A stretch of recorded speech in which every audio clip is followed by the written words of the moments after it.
Picture this, 1191, and the breaking news is monks at Glastonbury Abbey have found the remains of King Arthur, legendary king of the Britons, and his wife Guinevere intact. Wow. The truth or an unholy lie?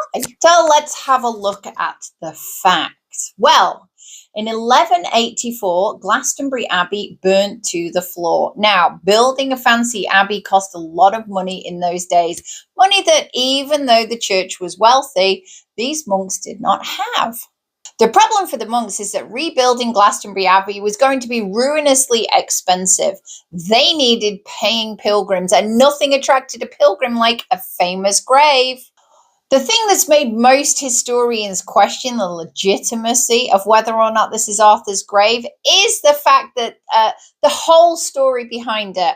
First of all, it's reported by a guy called Geoffrey of Wales. That's not too suspicious. He was a chronicler and writer for Henry II, king at the time. What's peculiar is that these monks, all of a sudden, many years after their abbey burnt down, decided to dig 16 feet down. So imagine this was manual. There was no heavy machinery to help them out. They dug 16 feet down because they decided that a space in between two pyramids that were present in the graveyard of Glastonbury Abbey was suddenly of great interest. Now, when questioned on this, they claim that it's because there was a monk who desperately wanted to be buried in that location. But given that burials were done manually, would you really dig 16 foot down for one of your brothers? Probably not. So they dig 16 feet down and they find a hollowed out oak coffin. Inside is a giant of a man. This is how Geoffrey of Wales describes it, a giant of a man. He's actually seen the bones himself, and a smaller person who's believed to be the wife Guinevere.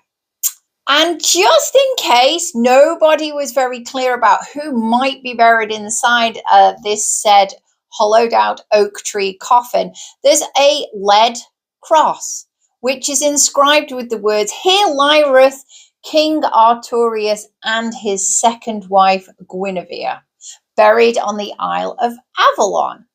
It's just very handy, isn't it?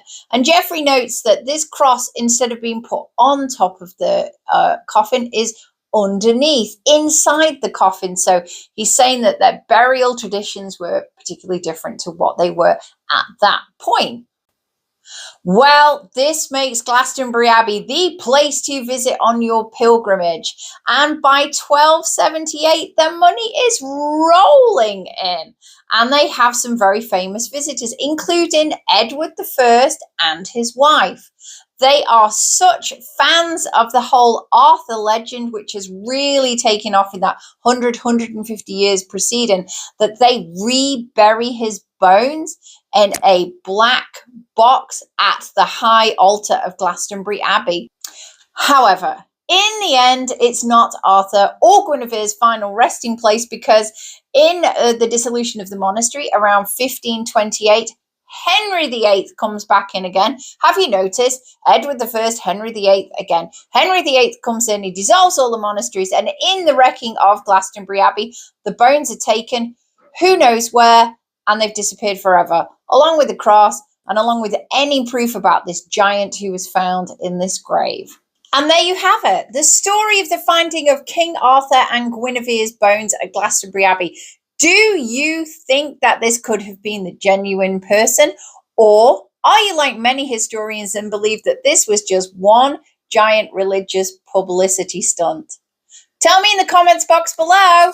If histories, mysteries, myths and legends are your thing, I love to unravel them with you and have a look in a kind of detective style fashion at whether we are looking at something that could be real or something that definitely has been faked.